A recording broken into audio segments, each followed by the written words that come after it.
In 2019, there was Metropolis in Halifax.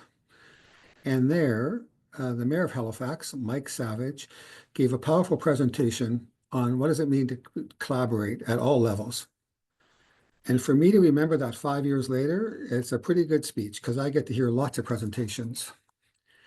So I wondered when we were planning this thing, I wondered if Mike Savage was still around, and if he was, what is he up to? And it turns out he is now His Honor, the Lieutenant Governor of Nova Scotia, Mike Savage, although he prefers to be called Mike, he's telling me.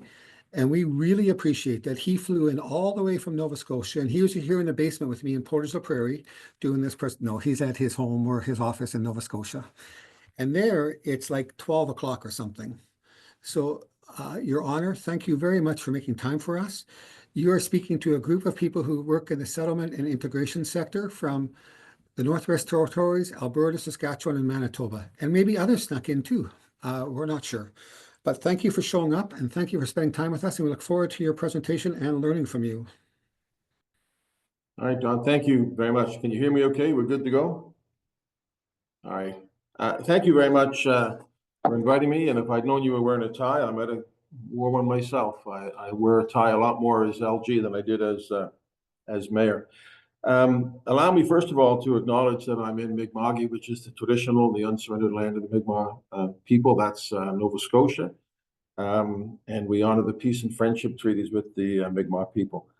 So when I saw this invitation, I was very interested in it. I was mayor for 12 years in Halifax, and I've just been sworn in just the week prior to Christmas as the 34th Lieutenant Governor of Nova Scotia, which is a great honor. You know, when I was mayor, I often used to say to people that much of our future would be determined by how well we harness the skills and abilities of those who've been in Nova Scotia the longest, our First Nations, and by those who are just joining us, meaning new Canadians coming to Halifax. When I became the mayor of Halifax, the population was around 400,000 in Halifax, and now it's just a touch over 500,000. We had great growth in Halifax, and the rest of the province has been growing as well. Many of you working in settlement would know my colleagues at ISANS, the Immigrant Settlement Association of Nova Scotia, as well as others here, the Y, the Refugee Clinic, and so many others who do such great work. To sort of set a context, so I'm obviously speaking a bit from a Halifax point of view, and I hope it's not boring or inappropriate or out of context. But I will say this, that Halifax, also known as the Halifax Regional Municipality, is not only the largest urban municipality east of Quebec, it's also the largest rural municipality with a population of 80 to 100,000 people who live in a rural setting. People don't think of Halifax that way, but it was very important to me. And the growth and the prosperity of the whole region is obviously very important. Just before I became mayor, we had a report commissioned on the future of Nova Scotia, particularly the economic future. It was chaired by Ray Ivany, who's a brilliant guy who had headed up the community college system. He'd been the president of Acadia. And he was asked to go out and have a look at how Nova Scotia was doing on key benchmarks and bring a report back. So just before I became mayor, that report was commissioned by Premier Darrell Dexter. And shortly after I became mayor, it reported back in February of 2014. And the report was titled An Urgent Call to Action, Now or Never. So when your future is studied and the title of that report is An Urgent Call to Action, it was a wake-up call. And it spoke about the things that as a province, Nova Scotia needed to do. I recognize some of you are from provinces, mostly from out west, a province like Manitoba that had an early understanding of the importance of immigration, put programs in place to bring people to Manitoba. We didn't have that in Atlantic Canada. But when this report came back, it became very apparent that we had to do a whole bunch of things differently. But one of the things we needed more immigration. And for me, you know, that for a lot of people, it meant we need to bring in people who have skills and money, and that's very true. But we also have to recognize how dynamic the world is, and that there are people that on humanitarian and compassionate grounds also needed support, and they could actually be part of the future of Nova Scotia as well. One of the first things I did as mayor was set up a local immigration partnership. Many of you have those in early 2013 with ISANS. It was probably called MISA back then, and with the Y and with United Way and others to start seeing how do we bring more immigrants to Nova Scotia. We were not bringing any immigrants to Nova Scotia to speak of. Our economic development agency, the Halifax Partnership, which was focused on growth, was a big part of the work that we did. And I started talking immediately about how important it was that we bring people to Nova Scotia, and most people get it. There was a few that didn't. I brought a motion to our council to allow permanent residents, for example, to vote in municipal elections. And that was seen as a little bit contentious. I remember one person who'd always been very supportive of me called me up and he said, I don't know why you want those people to come here. You know, my son can't even get a job. And I said, you know what? Your son is more likely to be hired by an immigrant to Nova Scotia, the study showed us, than by somebody who was born here. But we worked with the provincial government, who had a tight focus on immigration with the feds. The Atlantic Immigration Pilot was a project that has been very successful in Atlantic Canada to bring people to this region. The city had a program called the Connector Program, which other parts of Canada and even around the world now have adopted from the Halifax Partnership, whereby we connect people, not just immigrants, but people who, particularly people who are new to the community, with existing business leaders and others to kind of mentor them and help them get a foot into the marketplace. Halifax, has to be said, has had an established old boys network for a long time, and it was hard to break in. The provincial nominee program was important here as it is in other areas as well. Engage Nova Scotia, which is something that came out of the Ivany work, the One Nova Scotia report, was important. I remember back in those days, I would be introduced as an immigrant to Nova Scotia. It's true, I came over, I was born in Belfast and grew up very young in Wales. And but I resisted that because when I came, I was 6 years old. My father was a doctor and I looked like every other boy my age, except of course I was much more stunningly cute. But I looked the same. I spoke the language. It was not a difficult transition for me in any way at all compared to people who were coming. In 2016, our population was 416,000, and we came up with an economic plan for Halifax, which had a number of components, but most notably population.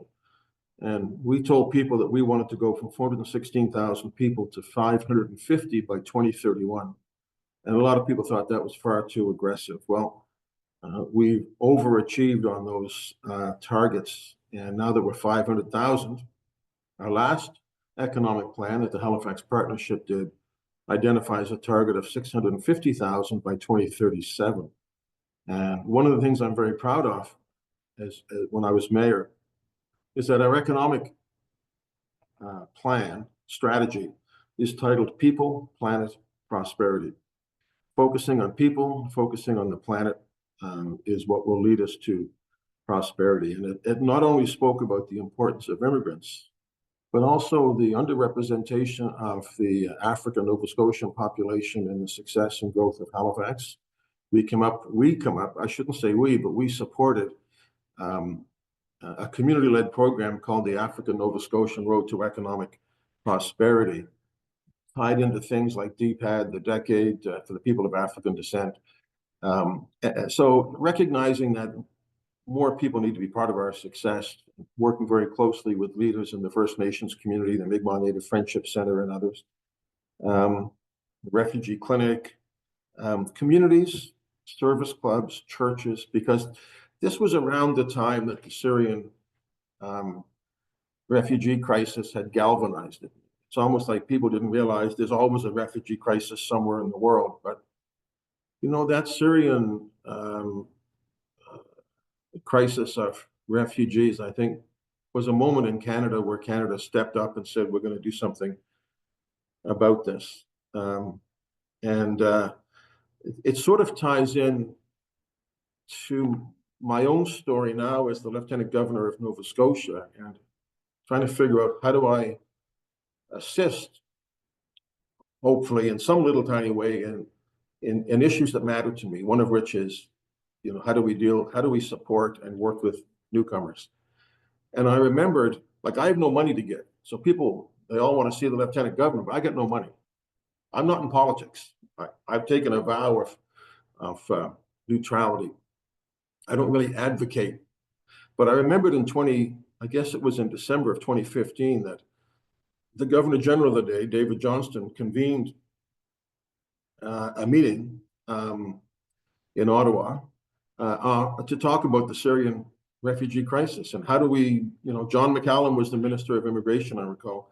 I was invited to attend because I was co-chairing FCM's panel on, oh, looks like I'm getting signed out here. I'm going to fix that. Oh, we're good.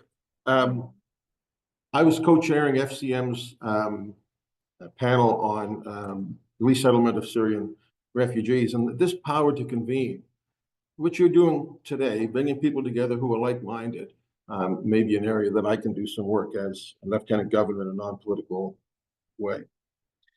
And then so Halifax and Nova Scotia stepped up at that point in time. Our little city of Halifax, we brought in 1,200 Syrian refugees. And as a city council, we decided we wanted to do something to show our support. Like many of you who, although I'm looking at some of the screen, and some of you weren't born in 2015 probably, but I certainly was. And we were trying to figure out, how do we assist? I remember going out to a hotel where the refugees were coming in, and ISENS in particular, Immigrant Settlement Association, were working with families, in some cases, 6, 7, 8, 9 children. And I remember thinking, this is unbelievable. The kids are great. The kids go to school, they settle in. And I remember this one parent who had I can't remember, it was 7 or 8 children, a couple of which had severe physical disability. And he said, Mr. Mayor, I'm love to see you. Thank you for coming. And do you think you can help me get a job? And I said, what do you do? And he said, I'm a poet. And I said, well, we're not hiring a lot of poets in the city right now, but maybe there's something else that we can do. But you know what? Folks make it. They've gone through so much to get here. So we came up with a plan. We called it Welcomed in Halifax. We provided free transit for the refugees, which we then extended to immigrants. We provided free recreation. One of the best things that I have always found in a lot of communities that we can do to support newcomers is already free, and that's our library system. Halifax Public Libraries did amazing work, and I would go visit, the libraries in downtown Halifax, a beautiful new library in Halifax, or Clayton Park, or Sheet Harbor in the rural parts of the community. And it was a gathering place for people who were new to Halifax. Working with the province, working with ISENS, we put together this plan. And then we found that companies would want to be part of it, or other organizations. Pier 21, which is one of only 2 national museums outside of Ottawa, the other being in Winnipeg, the human rights, but Pier 21, the Museum of Immigration nationally, offered free admission. The community supported. We were looking for things to give to the families. I remember we put a call out and said, if you have the following things, we're going to need them: some beds and bedware and things like that. And so we made City Hall one of the gathering places. And I remember we had to move meetings out of our meeting hall because it was full of stuff. And we had a 100,000 square foot warehouse that the folks had put together. So again, the church groups at this point in time, and we saw that across Nova Scotia, programs in Nova Scotia, the Cape Breton population growth strategy, town of Antigonish, Pictou County, Bridgewater. There was communities all across Nova Scotia working both, privately and publicly, who brought people to Nova Scotia. The previous report I mentioned, the Ivany report, which was called Now or Never, and it said that the province had to get to a point. We were just bringing in over 1,000 people from outside of Canada. Said we need to get to 7,000 a year net new immigrants, and people just thought it was a great idea, but can we get there? In the last few years, Halifax by itself was welcoming 15 to 16,000 net new immigrants. And other parts of the province of Nova Scotia, I would say municipal politicians, community leaders, Rotary clubs, and Kiwanis, and all these folks were doing amazing stuff. This week I visited Ison's just to go and catch up and see what's going on and to find out what is actually happening with New Canadians. And as I travel the province, I want to go and see what's happening in places like the Antigonish Women's Resource Center, the Cape Breton Partnership, Conseil de Développement Économique, Digby, Guysborough. All of these areas have got organizations like you do that are welcoming people to our country. So I think we have to keep in mind that now Halifax has grown. It's been one of, if not the fastest growing city in Canada the last 5 years. We had gotten to a point where from almost zero, 66%, 2/3 of our population increase was coming from immigration. The Premier of Nova Scotia has set a target of we're just over 1 million people to get to 2 million by 2060. So the provincial government has growth strategies as well. Our economic plan, when I say our, I mean the city of Halifax. I'm now province-wide. But the city of Halifax's population growth targets and the strategies we will employ to get there are all online under the Halifax partnership. But I think that there is an understanding that, if we all work well together, then even in a world where it's pretty obvious there are many places in the world, some countries not too far from us, where newcomers are either not going to be welcomed or there's going to be great discernment and discrimination about who you want to bring into your country. And I have just met so many people who've come here with resource, but also without resources. In many cases, who've come here with literally nothing but a desire to build a new life for themselves and their families, whose kids are doing really well. And there's challenges. There's no question there's challenges. But I think Canada stands out, regardless of politics, as a country that offers people a chance to come and be something special, not to give up what they bring with them, but to add it to what this country is.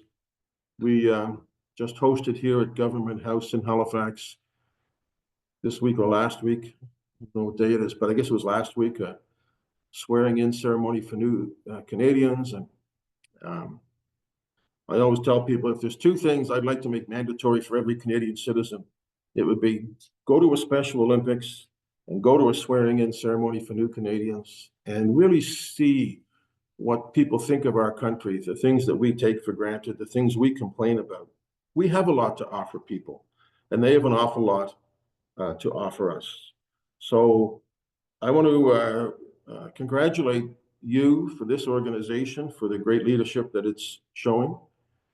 And you got fans across the country. I'm excited to have a chance to be with you for a short while. And I realize that I'm speaking mainly from the point of view of one of Canada's larger cities, but also one that has a rural component. And the collaboration is the absolute key. And I think nothing sharpens the mind like a crisis. And a crisis is a terrible thing to waste. And I think, having seen what happened with the Syrian refugees here in Halifax, we have people here from Ukraine, from Afghanistan.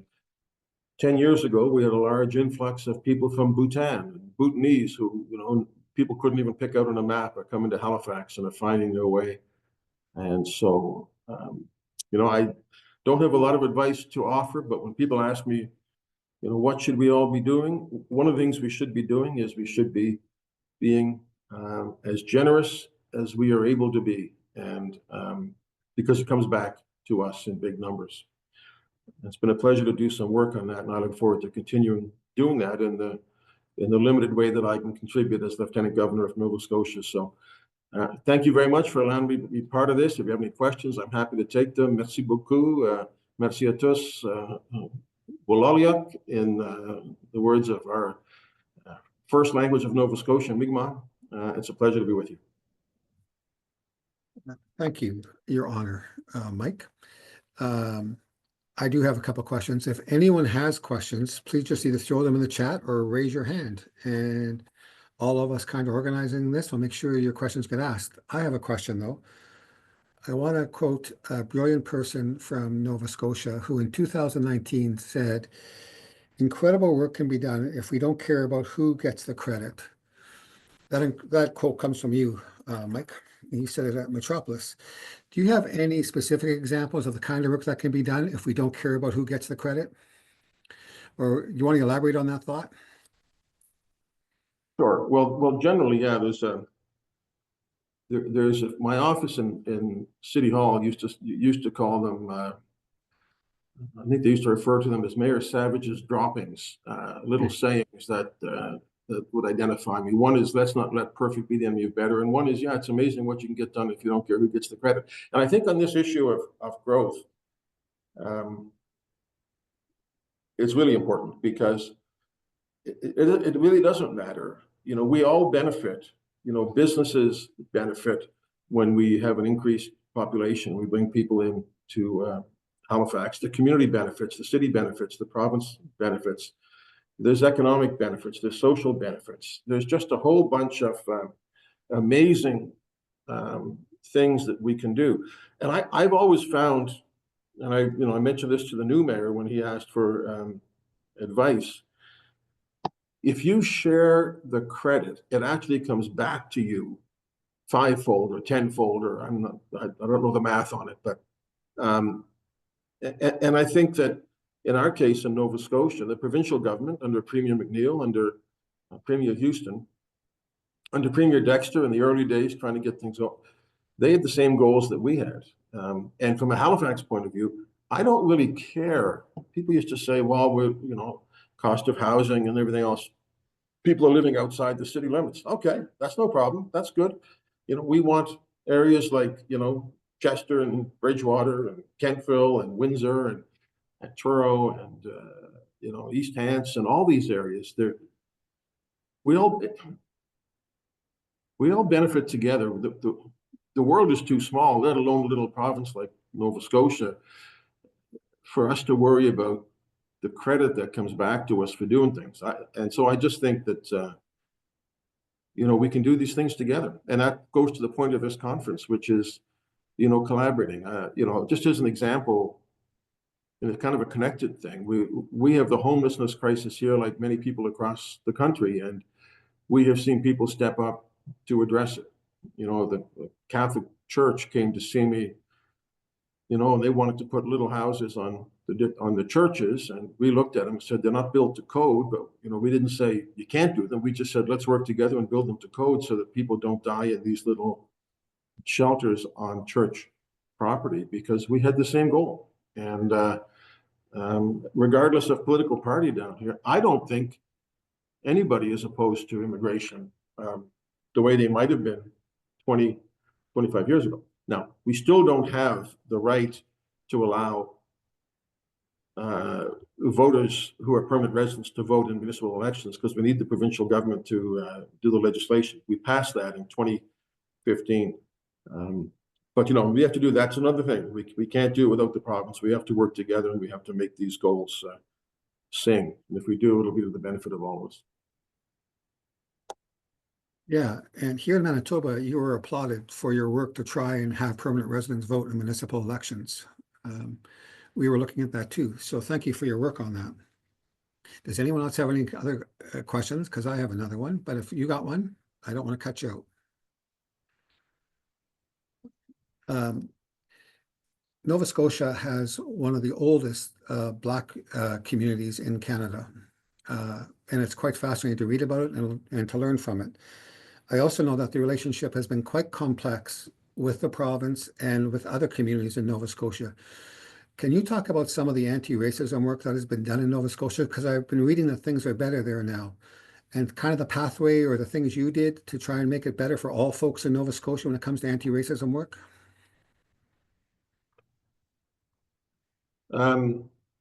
Halifax area, Nova Scotia, could be considered to be one of, it's often said, we are the home of the most historic and largest Black communities in Canada. Just to give you a little example, as I said, I came to Canada when I was 6 years old. My father was a family doc, who was a bit of a social crusader, eventually became premier, but he was more than anything else, he was a social activist. And when he came to Canada in the late 60s, he was in his clinic and somebody came to see him and he asked who the person's family doctor was. And they said, we don't have doctors where I live. And he said, where do you live? And he said, North Preston. North Preston being a Black community on the outskirts of the city of Dartmouth at the time, which is now part of HRM. And so he ended up putting a health clinic because there was no health services. That can only be described as systemic racism.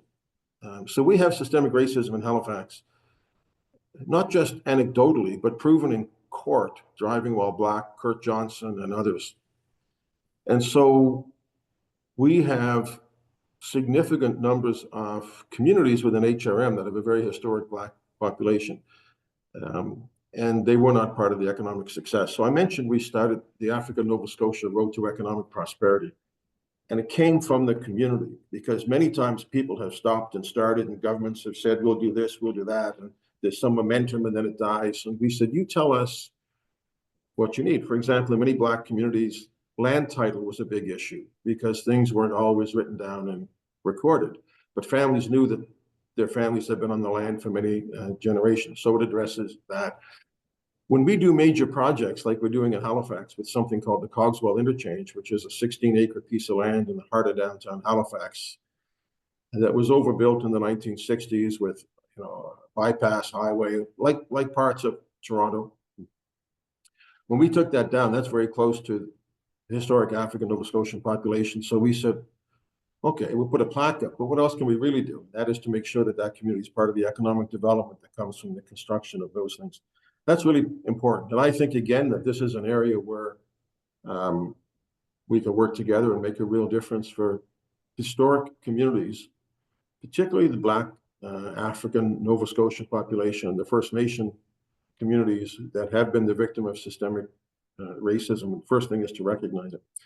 So the provincial government has taken a number of initiatives. I'm just proud as a city that we have the Africa Nova Scotia Road to Economic Prosperity. Every step of the way, it's been endorsed completely by council. One of the examples that people really hadn't thought of until they came to us was, many people have been told over the years you can't do something because we don't do it that way.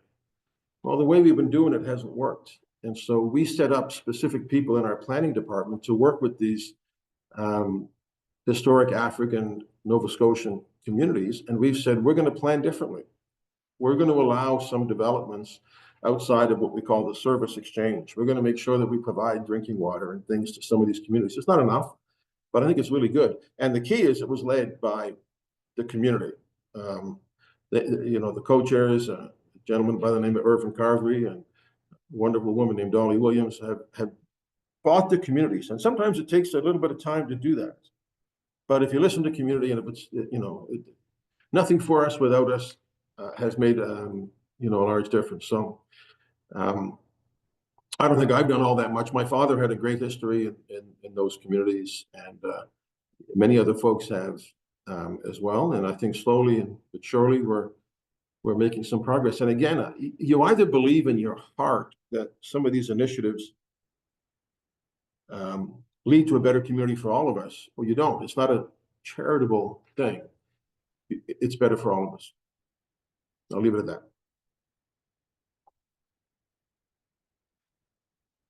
Thank you. Thank you. And I think that could be a path for some of us in our provinces, in our communities. Does anyone have any questions, comments, thoughts?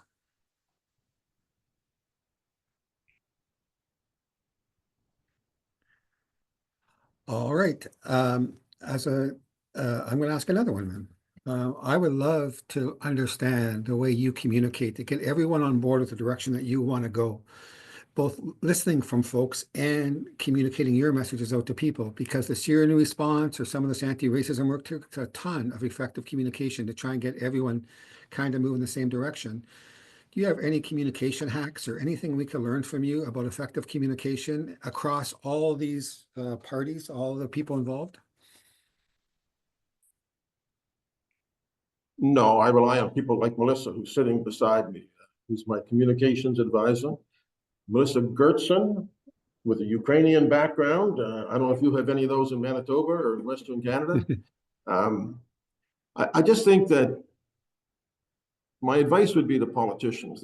People ask me, I'm thinking of being in politics. What are the characteristics you look for? One is empathy, the other is curiosity, and overlain with optimism. And I think, just tell people the facts of life. And I do think it's the one thing I hear that has always kind of bothered me a bit was, well, I'm all in favor of immigration as long as they can come and build the houses that we need, and as long as they bring some money with them. And those are important. I know many of those folks, but I think what I've seen is incredible stories of people who've succeeded on sheer guts. In 1987, a large boatload of Sikhs arrived on the shore of Shelburne County, Nova Scotia. 170, 180 people. They had nothing. They'd been trafficked across the water. And everybody opened their arms to welcome them in the 80s. But nobody really said, let's keep them here. They went off to mainly Toronto. And I saw a show on CBC years later, showing that some of them had started companies, they were working. And I don't think we should ever suggest that the only people we want are people who bring stuff with them now, because I think you have to look at it in the future, and you have to be prepared to say, yeah, there's some cases that don't work out, but just speak clearly and tell people what you think and connect it to an outcome, which is a better province and a better country. That's all. I'm not an expert. I just try to do what I can. All right. We have two questions coming in. First, Chloe wants to ask a question. So Chloe. Sure. Thanks, Don. Thank you, Lieutenant Governor, for coming. I was just wondering if you had any thoughts or insights or musings about the relationships and the learnings of municipal, provincial, and federal government working together to support newcomers, and like the newcomer support ecosystem and systems that need to be set up. Because I know that a lot of our service providers and even us as umbrellas, we're constantly trying to touch base with all those important government levels, but also understanding that there's politics between those groups as well. So any thoughts you have on that would be great. Yeah, thanks, Chloe, for that. I guess I do. We often forget about the municipal order of government. And so we call it orders of government, not levels of government. I think that it's been said for many years that, the municipal politicians are closer to the issues, and there's a truth to that. But when I ran for mayor, I didn't run just because I wanted to fix potholes. In fact, I used to have a weekly show on CBC where people would call in, and early on somebody asked about potholes and what were we using to fix them, and I said, I have no friggin' idea. I'll try to find out. But it's important that you understand the issues, but there are bigger things. And municipalities, I went to 3 of the COP conferences, environment conferences, and I saw, and I believe in the power of municipal governments to make a difference.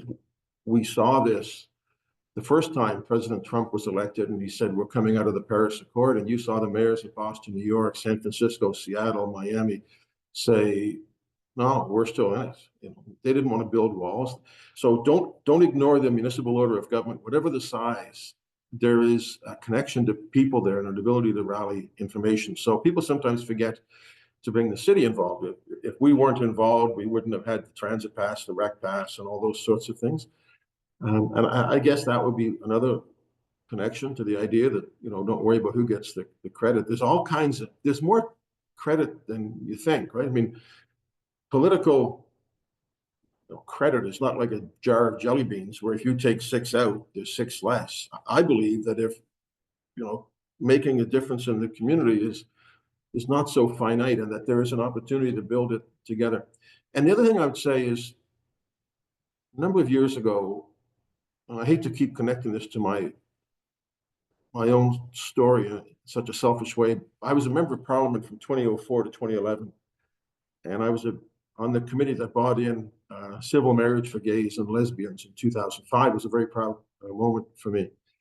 And 2 years later, I was doing some anti-poverty work, doing panels across the country, and the Canadian Conference of Catholic Bishops invited me and gave me some kind of an award for the work I was doing on poverty. And I said, geez, you guys hated me 2 years ago when I was in favor of allowing gays and lesbians to get married. Now you love me. So I just think that, let's put aside our differences and focus on what it is that we need to do. And whether it's economic, whether it's social, and don't forget the work that churches, my God, the people who volunteer, who are feeding people in food banks. It was so many churches across this country when the Syrian crisis exploded. So many churches, regardless of denomination, that came together and said, we have something to offer, and came together. Think about the service clubs. Think about, the professionals in the community who want to help. And you have to forge ahead.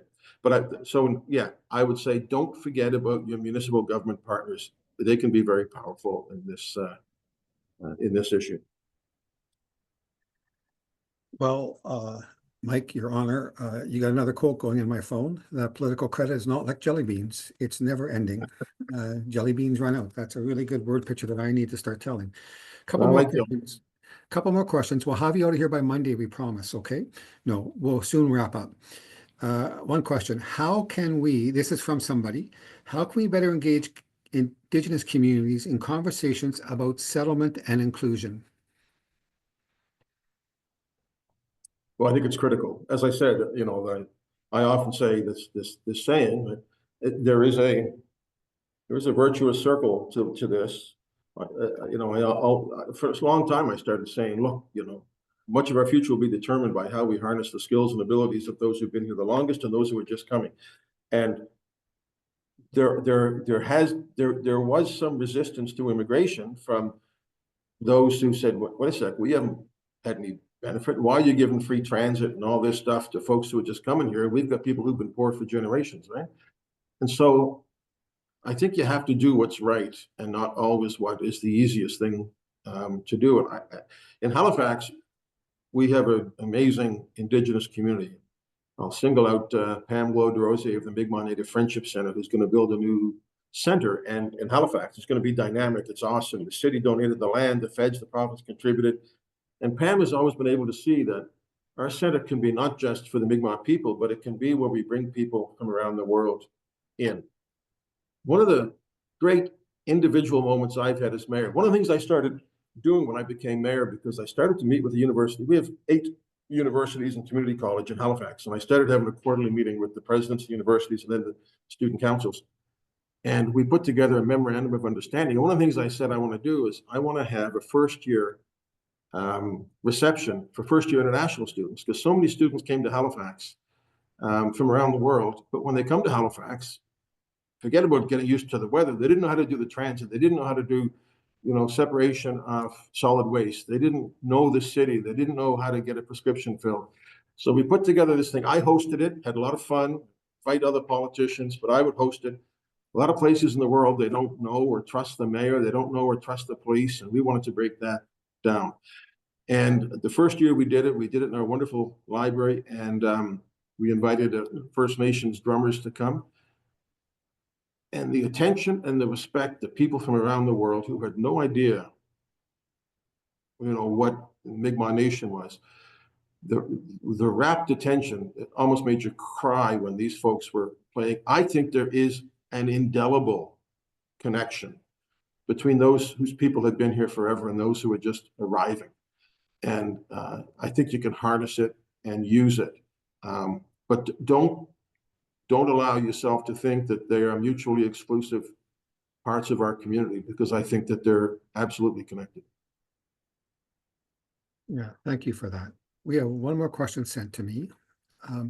What advice would you give to employers in smaller communities to make their workplaces more inclusive for newcomers? It's a good question, because I think they want to do it. I think they want to do it and have had great success in doing it. And some people just aren't quite sure. So I mentioned that we brought forward this initiative almost 10 years ago to allow permanent residents to vote, and provincial governments successively. I've been to the legislative committee law amendments of the House of Assembly to talk about this. And there's a feeling that some smaller communities wouldn't support this, that it is favoring people who are new, and there is a right of citizenship, and one of those is to vote. Yet new Canadians are in our community, their kids are going to school. This idea was strongly supported by ISANS, by the Halifax partnership, but there was a resentment from some people, which never made any sense to me in a large city, let alone small communities. So I do think that some people just need to know what they can do to help. In the same way that it is with dealing with First Nations, you know, some people in the city, but certainly in smaller communities as well, they just need to know, what's the terminology that I use? What's the difference between First Nations and Aboriginal? And you know, what are the words? You know, how am I supposed to work with people? You know, what language am I supposed to use? Not English, French, Mi'kmaq, Algonquin, but like, you know, what things can I say and not say? And so I think once you put people in a room together, that a lot of the barriers start to break down. And so for employers in particular, I think that, you know, I hate to say education because that's a bit of a paternalistic suggestion, but I think the sharing of experiences allows people to understand how they can play a role and be part of the success. And yes, it'll be to their benefit eventually as well. We want to honor your time. You have time for one more question, or do you need to go? I'm good. Okay, good. This is another question that was sent to me. What do you think are the biggest challenges newcomers face when selling in smaller municipalities, and how can local governments better support them? So, as I mentioned, in Nova Scotia, we have all these organizations that are doing amazing stuff. Churches certainly, you know, are a big part of that. I've never felt that I have, you know, more answers as the mayor of Halifax than David Mitchell, who's the mayor of Bridgewater and does amazing work on issues like welcoming new Canadians and environment. So I don't have a lot of advice, but if the question is how do we encourage and support, I do think that understanding that for a lot of people, they may not know it, but a smaller community is easier to settle into. There may not be the communities of interest like we have in Halifax, when all of a sudden our Bhutanese community went from 0 to, you know, thousands potentially. But I've been to some small communities, and I remember being in a church somewhere in the South Shore of Nova Scotia. And my gosh, to see these folks who belong to a church, in this case, a Christian church, but it could be a mosque, could be a synagogue, it could be a temple. I think that there aren't many people of true faith who don't believe that the way they honor their faith is to serve other people. And so I think just tapping into their mission in the church of service and community involvement is a way to go. And then don't be afraid to put a few dollars into it too. I mean, it's going to take some money. It doesn't take a lot compared to the benefit you get, but yes, it's going to require provincial and federal support. All right. Does anyone have any other questions or comments on the way as we're near the end? Well, Your Honor, we believe you that you don't care about who gets the credit, but we want to give you a ton of credit for this session. Thank you for giving us your time, your heart, your insights. We really appreciate it. We are grateful. And thank you for, just being here. It's really good stuff. You've made us better. So thank you. Thank you, Don. Thank you all very much. I really appreciate it. I wish you the very best, and thank you for what you're doing. Thank you, everybody. I think that we're going to be closing now. I know we're closing early, but that's okay. I'm sure that you have some eating or some meditating or some sleeping or some emails or whatever it is you want to take care of. So as we bring the PNT Small Center Virtual Symposium to a close, we want to really extend a heartfelt thank you to all of you for your time, your engagement, and your invaluable contributions over the past 2 days. So throughout the symposium, as you know, we've explored innovative solutions, shared knowledge, and strengthened connections, all really with a common goal to support and really enhance the vibrancy that exists with all of you as small centers across the Prairies and Northwest Territories. We've heard lots of inspiring discussions on settlement services, housing, collaboration, Indigenous perspectives, and the challenges and opportunities ahead. So your insights and experiences have really made this a meaningful and productive gathering. I wanted to give a special thank you to our presenters, facilitators, and tech leads who helped make these discussions possible, as well as all of our sister umbrellas, MANSO, SEISHA, ASA, and Intercultural Center Northwest Territories for the dedication to this important work and planning a virtual symposium off the side of our desks. So as we move forward, we aim to carry on the connections that we've built and the lessons we've learned in our everyday work. So the conversations we of course had here don't need to end. This is just the beginning of our goal to continue collaborating ongoing and to try and strengthen the mighty small centers here that exist. So thank you so much for being part of this journey with us. We appreciate you so much, and we look forward to continuing this work together. So best to all of you, and we look forward to the next time we all come together. So thank you, everyone.